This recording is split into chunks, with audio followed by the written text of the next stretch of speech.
Hi, everyone. Welcome to day 2 of 24 in 24. I'm Shira Hecht-Kohler, Director of Education for 929 English. And we're so grateful to so many of you for joining us in this new cycle, counting up through the 24 books of Tanakh, starting yesterday with Bereshit, ending on Erev Pesach in 23 days from now with the book of Divrei Hayamim, with Chronicles. This is in addition to our regular cycle of study. We're excited and empowered and charged to kind of be doing this new initiative together with you each day. We'll be looking at a resonant theme in each of the books of Tanakh through our community of writers, of scholars, of educators, and each day will look a little bit different, sometimes a bit more frontal, sometimes a bit more conversation-based. But we're excited to bring to you this new perspective, particularly at a time when we feel a bit disoriented, and hopefully this new additional learning of Tanakh will ground us and anchor us all in the trajectory of study. Today we're learning the book of Shemot, the book of Exodus, kind of charged with this 20-minute crash course in Sefer Shemot. And my natural inclination when looking at the book of Shemot, when learning and teaching the book of Shemot, is to start at the beginning, to kind of unpack the narratives of identity, Moshe's identity, complexity of identity development, and leadership. I've thought about that a lot in the context of my teaching in different communities and educational institutions. Today, however, I thought it was maybe more appropriate to look at the end of Sefer Shemot and to focus on the latter part of the book and look together at the construction of the Mishkan, the commandment for the construction, and the fulfillment and the completion of that commandment, which kind of takes us from roughly the 25th chapter through the end of the book. It's all Mishkan related with some breaks in between. We'll be looking primarily at the last chapter, 2 chapters in that context. And the idea of sacred vessels and sacred spaces. And I felt that this was appropriate given the moment that we are in, right? We are in a moment where so many of our sacred spaces have been pulled out from beneath us. They've been shuttered in a way that feels disorienting and dramatic. We are bereft of our places of worship, our synagogues, our shuls, our community centers, our schools, our Batei Midrash, our museums, sacred spaces of a different sort, our libraries, our cafes, our gyms, leaving us feeling a little bit disoriented. And so I thought it might be comforting to look at a few different constructs, theoretical models of what space and what sacred space is all about and how they appear and those concepts appear in Tanakh. Because at this moment, we have before us a tremendous challenge, but also a real opportunity to construct new sacred spaces, virtual ones in our computer, in our phones, on our tablets, to create and craft new kinds of spaces, and in our homes, to turn our homes into different kinds of places and spaces from what they were just a few days ago. Suddenly your den becomes a classroom, a seminar room, a Beit Midrash, a dining hall, and it's a very disorienting mode that we're in right now. So I thought to delve into some of the concepts from Tanakh would be helpful for us. As we do that, I wanted to frame it with some overarching questions. Hold on just one second, get my screen share up. And some of these questions, they're not questions that we will directly answer right now. They're not questions that are directly answered in Tanakh, but they are questions that can loom in our discussion of the construction of the Mishkan and what the Mishkan was all about and what's the role of the individual and the role of the community in the construction of the Mishkan. And so for those of you at home that are inclined to learn with somebody else or to take a pause to jot some notes down in a Chavruta model, now might be the time to kind of listen to these questions, press pause, write some answers down. My preferred mode of teaching is an interactive Chavruta facilitated mode. And so we're going to try to approximate that as much as possible in this forum, in this environment. But just here are some questions that I want to throw out for further thought and for discussion. Questions like, to what extent do our physical environments influence our intellectual and spiritual lives? Is this something that we as individuals and as a community think about regularly? Is it something that we have control over? To what extent do our physical environments shape and influence our discourse, our identities, our communities? We're feeling that right now. Who's charged with making decisions about our physical spaces, how they're constructed, when they're open, when they're closed? Who actually constructs our sacred spaces? Does there exist any room for meaningful input in the construction of our sacred spaces? What are the criteria that are necessary to designate something as a sacred space? And finally, what happens when we no longer have the physical spaces as we're experiencing now? Is there anything that can serve as an adequate replacement? These are questions that I think loom. They're big. They're ones that frame a lot of the discussions of space. I'm actually going to skip this slide that's here right now. We'll come back to it after. And we won't be immediately dealing with them, but I do want them to be kind of in your consciousness once we're just, these are very real and live questions. So you can kind of go back to that list afterwards. I did want to start with our sacred texts. And harking back to yesterday's book that you learned with Erin, the discussion of the parallels that link Bereshit and Shemot, and specifically the first chapter of Bereshit, the creation of the world, and the construction of the Mishkan. Because when we put these two narratives side by side, right, we will see that one is laden with imagery from the other. And so I sort of set it up this way. We're not going to open the prakim right now, but I will share this slideshow with you afterwards. You have links to the relevant prakim, the first and second chapters in Genesis, and the 39th and 40th chapters in Exodus, in Shemot, where we have a verbal parallel linking of these two episodes: the creation of the world, the divine creation of the world, and the construction of the Mishkan. And the two narratives are connected by some of their most important vocabulary, right? We see in the creation of the world, Vayar, God saw all he made was very good. And similarly, we have Vayar Moshe, and Moshe saw, right, all that they had performed in the construction of the Mishkan. Second box on the right side in Bereshit, Vayachulu, the heaven and the earth were finished. And then similarly in Shemot, Vatechal, the work of the Mishkan was completed. Again, the third box, Vayechal Elokim, God finished the work, and Vayechal Moshe Tamlacha, and Moshe completed the work in the construction of the Mishkan.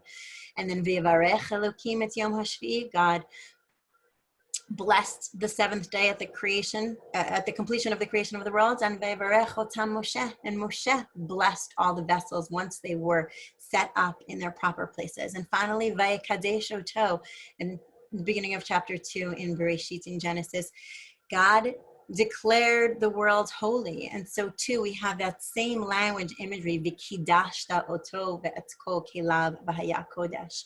Moshe consecrates the Mishkan and declares it so that it shall be holy.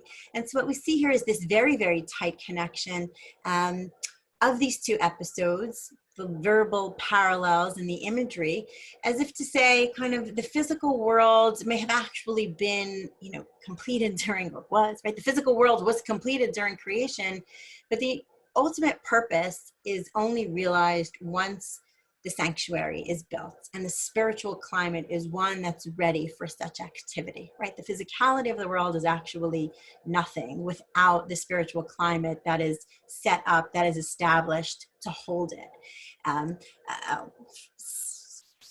Switching to the next slide, there's a lot of language here. We're actually not going to read this, but I did want to just show you and give you the sense that the Midrash Tanhuma, which is kind of a collection of Aggadic Midrashim from the 7th century, 8th century, some of it a bit earlier, on Parshat Pekudei, points in a very detailed way, as you can just see by the number of words here, to the verbal parallels between these two episodes, drawing the conclusion that the construction of the Mishkan the place of the Mishkan is equivalent to the creation of the world. And so that physicality is almost worthless unless the spiritual climate is ready for it. And that leaves us with a very powerful feeling about what space can do and what space can be, how space influences us, impacts us, what we are empowered to do when we set up that space, because space is not just about setting up a physical space, right? Space is about then creating a climate, a spiritual climate, a moral climate, an intellectual climate, a communal climate, to be able to hold all the physicality of the world.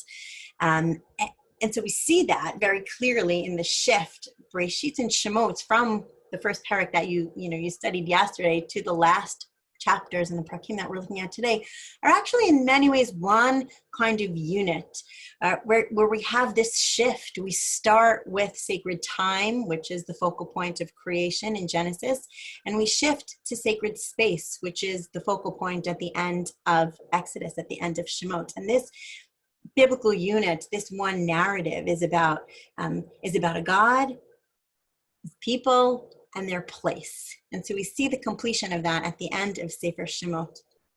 And there's one kind of very interesting observation that we make when we think about the narratives of Genesis vis-a-vis this context of space and Sefer Shemot.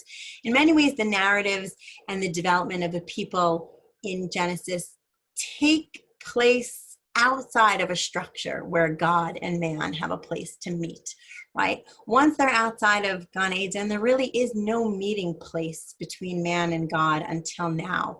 And now at the end of Exodus, after slavery and redemption and law giving and covenant, that place exists, right? But people and families and communities and individuals develop in very, very rich ways in Genesis without that particular covenantal space. That comes after. And I think there's something very interesting about that when we stop and reflect upon that for a moment, because so often we think about setting up the space as the first thing that you do, right? This is true in school settings and synagogue settings and corporate settings. What is our space going to be? What it's going to look like? And then what's going to happen there? But the message here is a bit of a different one.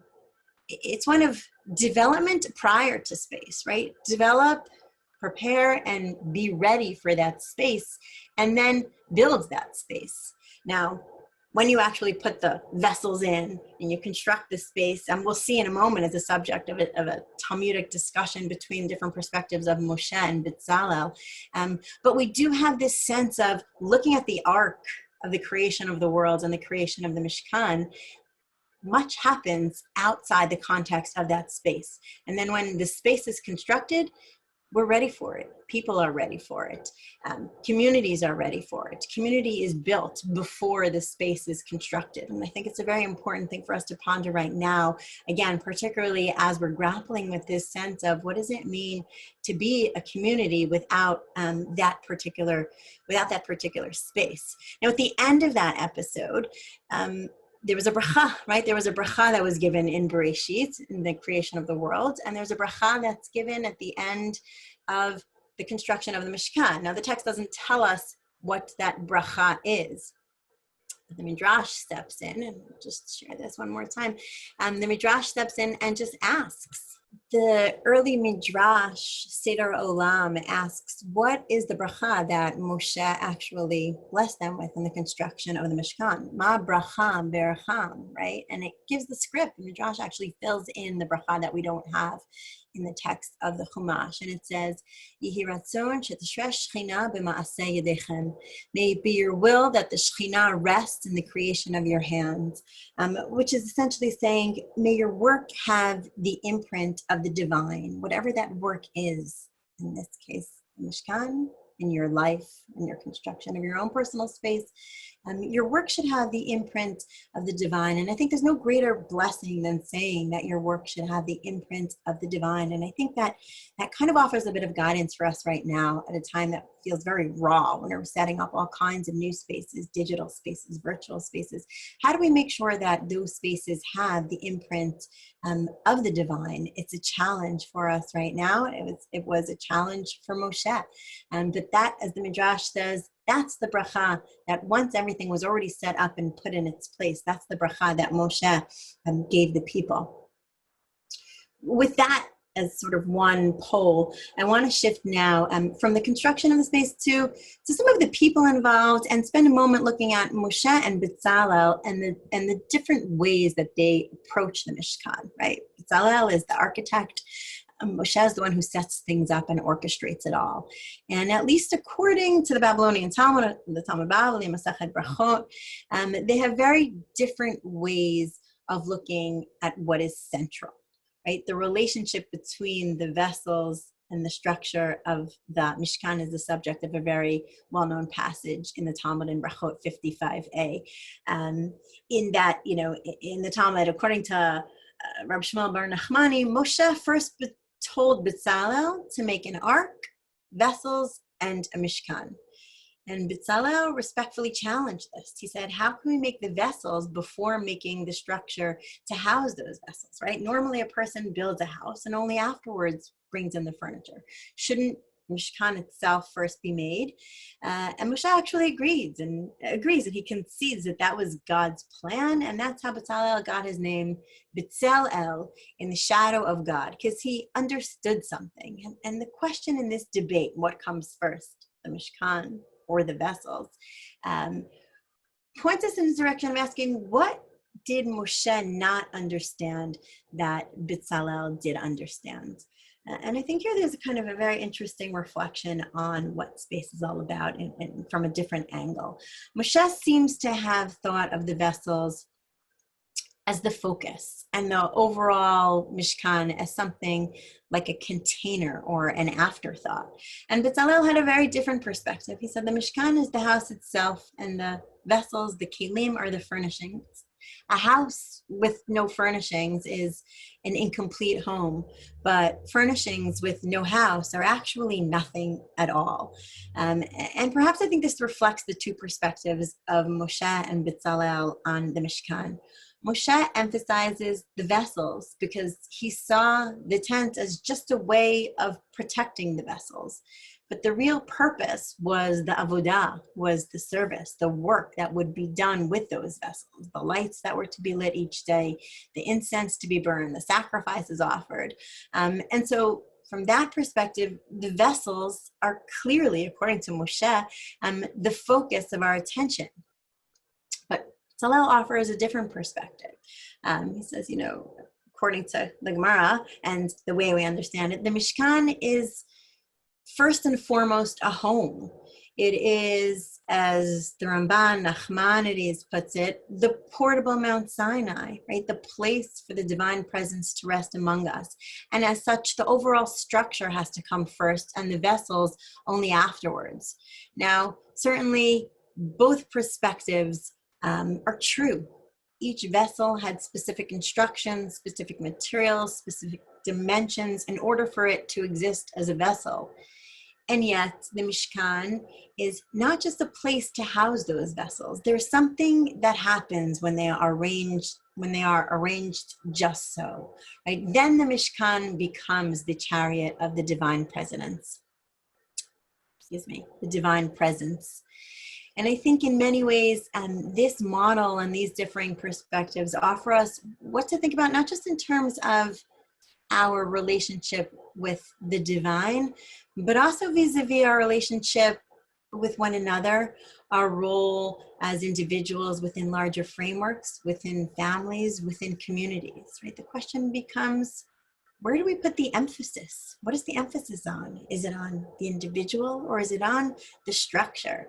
At this very moment in time, I feel in some ways we're feeling more of a Moshe model.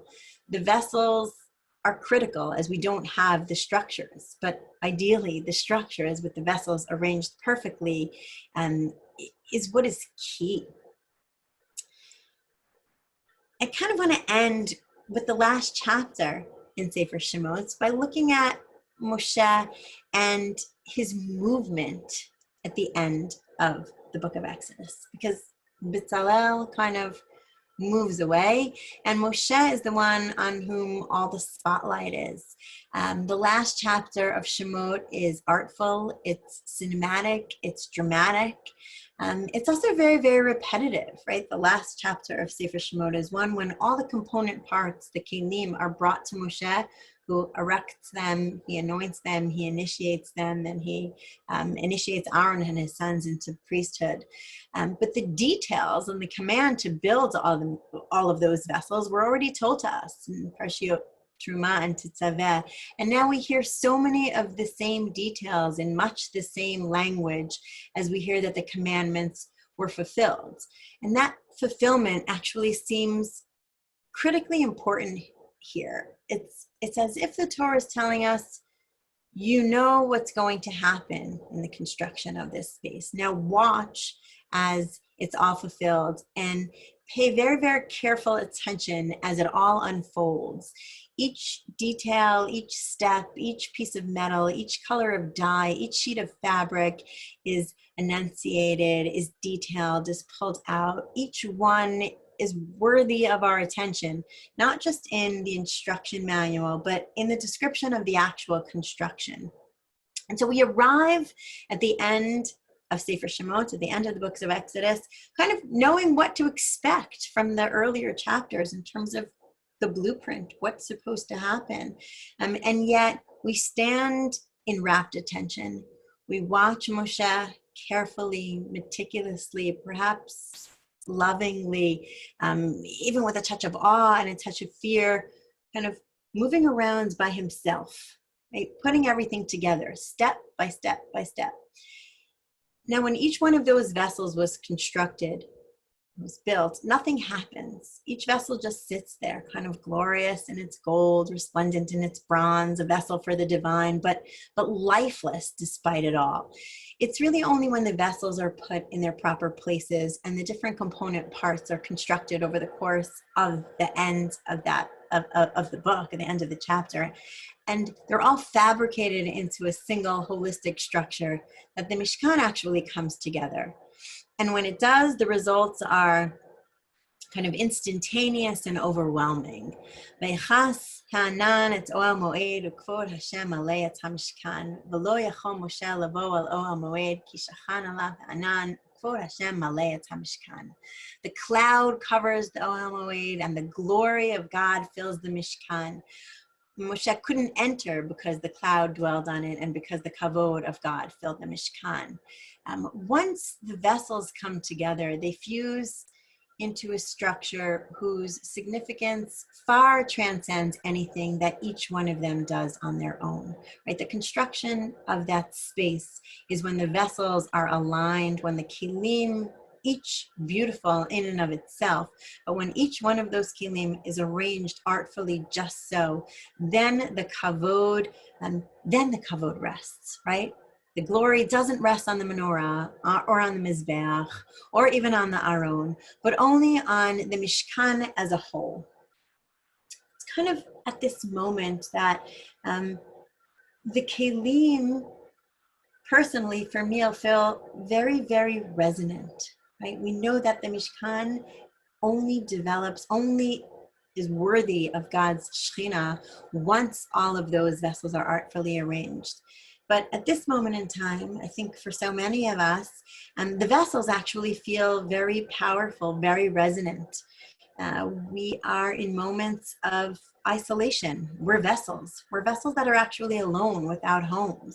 Many are in quarantine, struggling in all different kinds of ways. We are individual kelim, we are individual vessels without that overarching home. And we know that when the vessels are complete,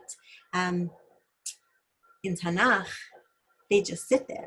And it's only when they're in their proper place, when they're set up, that God's presence descends. The power of the vessels is the power that exists in relationship, right? In relationship to another vessel, in relationship to the construction of the, of the Mishkan as a whole.